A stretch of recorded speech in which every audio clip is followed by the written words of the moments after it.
Honey, we just gonna talk about the hot spots, okay? Like, everything else is irrelevant, but there are some things that was like pushing my buttons. Honey, Porsha girl, you was good. I am your girl, Talisa Rae. What's up? How you doing, Ray of Sunshines? If it's your first time visiting my channel, what up though? Click the red subscribe button and become a Ray of Sunshine. You're there. Click the notification bell so you won't miss anything I upload moving forward. So yeah, Porsha's having a baby. We are on episode number 2, Grandmother Dearest. Honey, I don't really want to go through everything, but I am going to probably touch on stuff like I liked PJ's new nursery, aka the Mommy Lounge, which I thought was really clever because Mommy's the one who's going to be using it the most. There probably should be like a little recliner day bed because she will probably spend a lot of her time there. Oh, the nanny interviews, I was there for Miss Yvette. I was really feeling like she was more nanny-ish and something that you would expect for a black household. But then Kelsey is a little more upbeat, but how much experience does she have? Like it said, after school babysitting. So you got to weigh those options. Which one is going to better care for your baby? Maybe you hire the both of them, you know, one for at night. That could be Kelsey because Kelsey is more, you know, youthful and says she has the availability, and then there's Miss Yvette who you could have do the daytime hard work nanny duties. I don't know, let me know what you think down below in the comments. Or did you like, what's his name, Ash,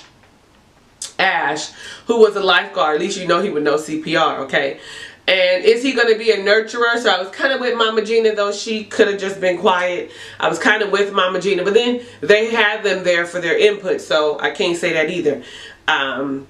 He might be better for a toddler because is he going to be a nurturer? You know what I'm saying? He's just probably just going to do the duties. Okay, that's enough of that. So let's talk about hot button number 1 in the nursery. Porsha and Mama Gina's conversation. Y'all, my eyelash. In the nursery, okay? So, I mean, y'all saw Dennis last episode. Check his mama and tell her, listen, Ma, this isn't your responsibility. You don't need to step in. But she did anyway.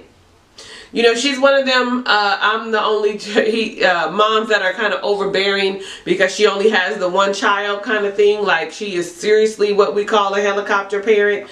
Anyway, I liked how Porsha set the precedence by saying, listen, I really didn't want to have that conversation in front of you, my mother, or my sister. That was a conversation that Dennis and I should have had alone. So I'm glad that she recognizes that that was not the appropriate time, but it was emotional and it happened. So I'm glad she set the precedent saying, listen, I really didn't want y'all in my business. We've got some stuff that we need to work out anyway. No, here comes the mom about the prenup. So where are we with the prenup? Now, I understand she's looking out for her son's best interest, but baby, you're doing too much. Why don't you ask your son about the prenup? Or is that a conversation you're having and you're feeling like you need to go and like back up what he's saying? But Porsha saying I'm pregnant is stressful.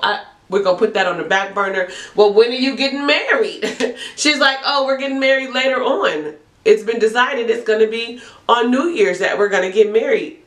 Okay.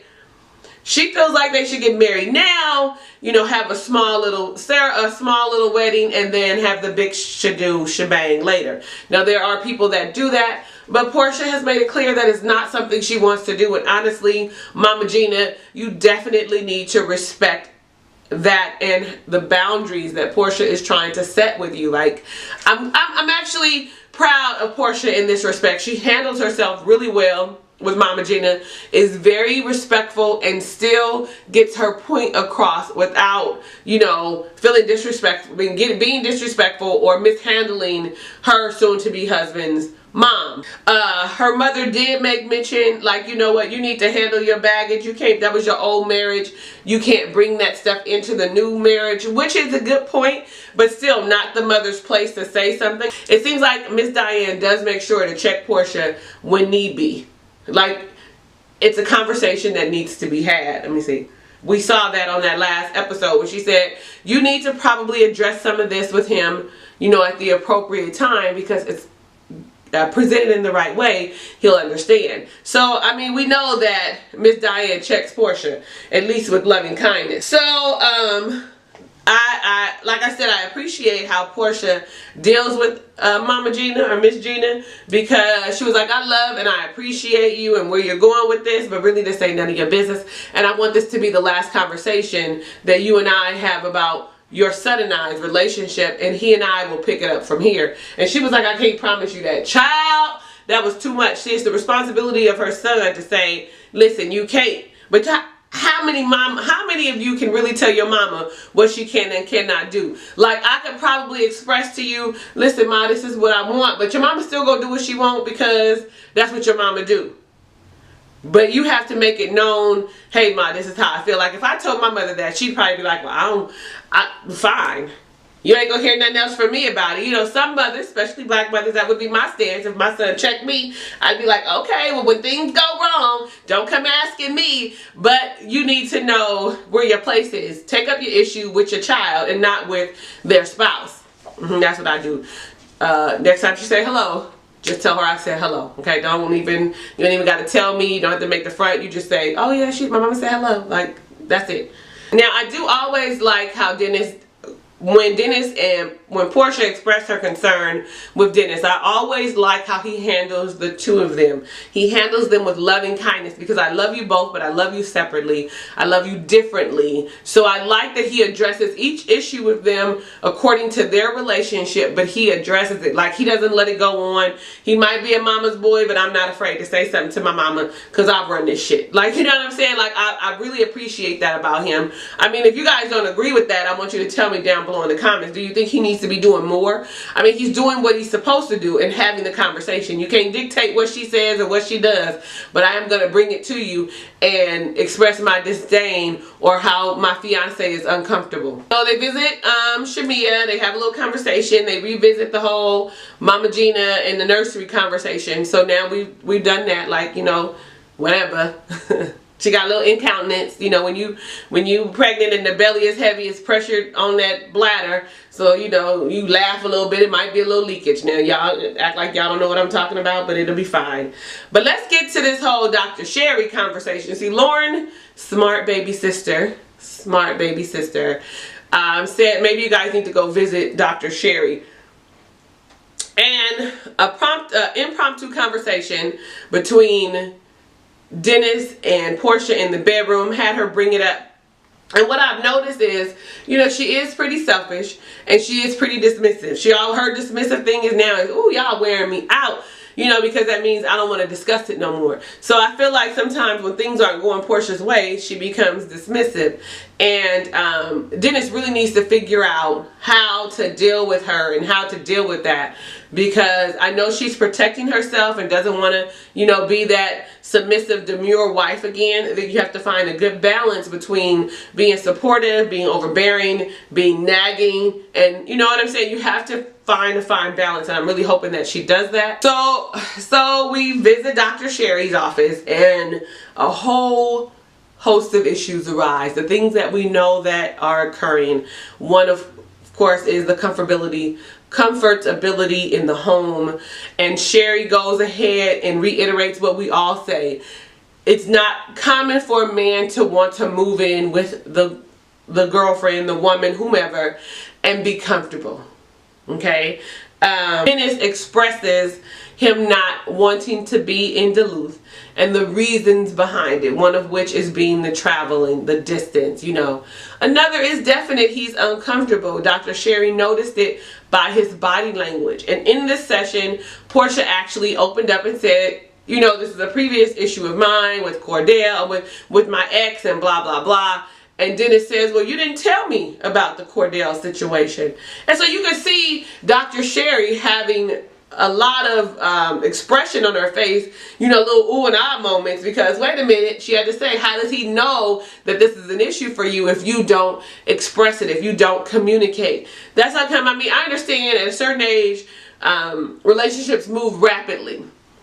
But when you live together, you find out a whole lot of stuff you find out a whole lot of stuff about people, about things you didn't know, about emotions, about how they react to things. And so it's important that you communicate everything. If you're going to fast track, honey, you got to be like an open book. Otherwise, it's a recipe for disaster. You realize, oh, I don't really like them as much as I thought I did. Especially when we fast tracking. I mean, at a certain age, you know exactly what it is you want or what you will deal with and what has affected you and what's triggers.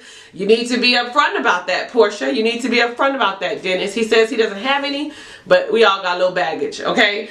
Here's the one thing, though, that struck a nerve with me. When Porsha was like, excuse me, when Dennis said that Porsha and her manager came up with this idea that they should give me a rental agreement. I was I was floored. I was like, excuse me? I mean, maybe I'm wrong, but I don't think that that's inclusion.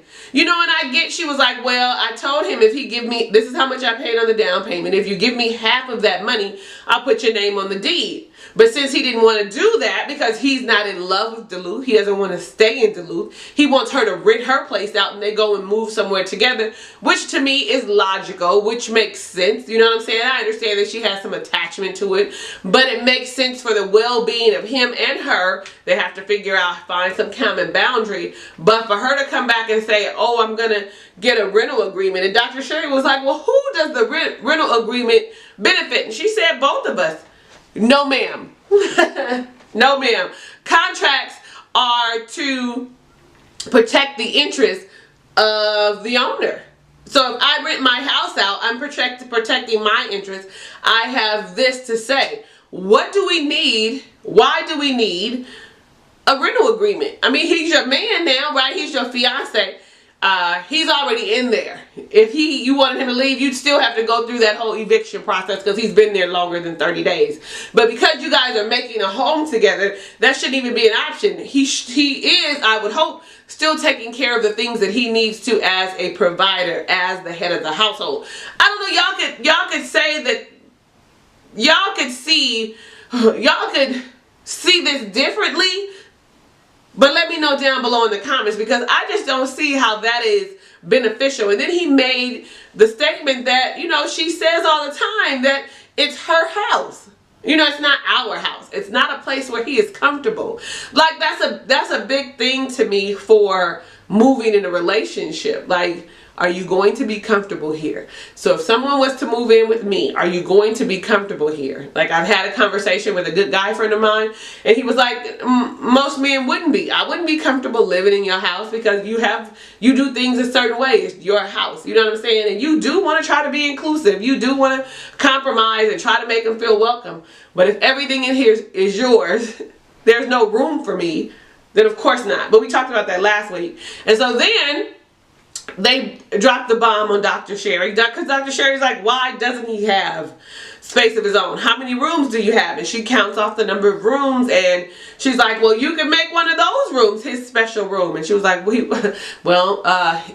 is already done for the baby. Then we have to have a guest room for his mother. And she's looking like, what? And Dennis is like, hold on, her mother's moving in too. But her mother already has a room downstairs. So you know what I'm saying? Like, Dr. Sherry is looking like, how you guys are bringing in outside forces to your relationship inside your home and the two of you aren't together. You guys need to actually sit down and talk about where you want your family, your relationship to go. Where do you see it in the near future? What do you want it to look like? That way it is already vocalized because now you got two major forces coming into your home who are also going to be very influential in the way things are done in your household. I mean, wouldn't you say that? I think that if my mother moved in, she would have a big say about how things are ran in my household.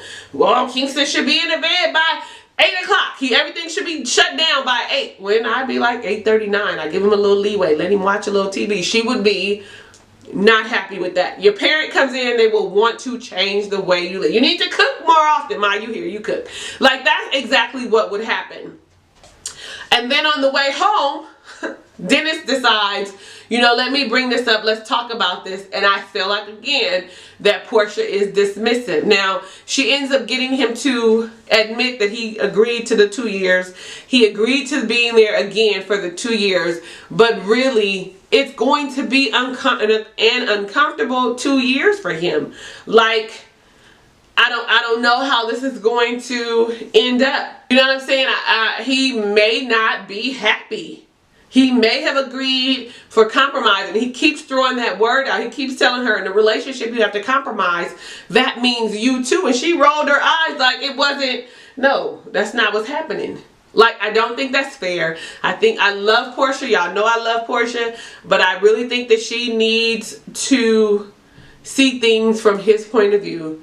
You know, she does need to go see Dr. Sherry on her own, like Dennis recommended, because she needs to deal with the hurt from her past relationship. She's saying that doesn't mean I'm not hurt. No, you are. You have not moved past it. You get visibly angry and upset when he is mentioned, or anything that remotely looks like you are triggered by that, which means it still affects you. So you still need to work through it.